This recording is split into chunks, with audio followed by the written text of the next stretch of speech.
Hamid job প্রিপারেশনে আপনাদের সবাইকে স্বাগতম জানাচ্ছি।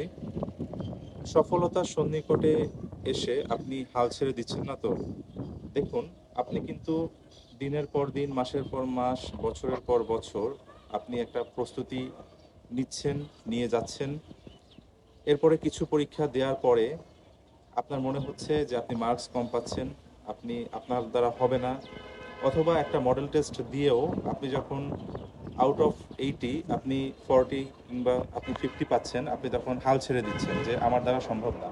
অথচ সেই মুহূর্তে কিন্তু আপনি সফলতার অনেক সন্নিকটেই কিন্তু পৌঁছে গিয়েছেন, কিন্তু আপনার এই ধরনের নেগেটিভ চিন্তা ভাবনার কারণে আপনি তখন একেবারে হাল ছেড়ে দিচ্ছেন এবং সফলতা থেকে অনেক দূরে চলে যাচ্ছেন।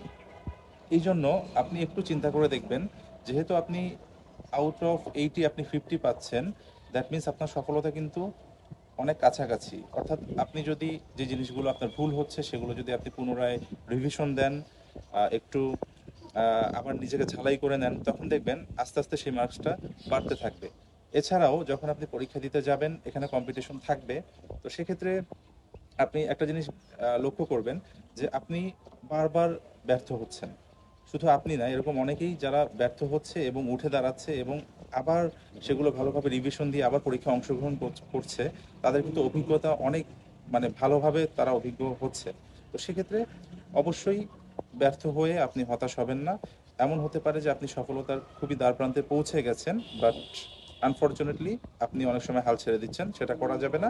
তো সবার জন্য শুভকামনা থাকবে, সবাই লেগে থাকুন, পরিশ্রম করুন, সফলতা আসবে ইনশাআল্লাহ। আল্লাহ হাফিজ।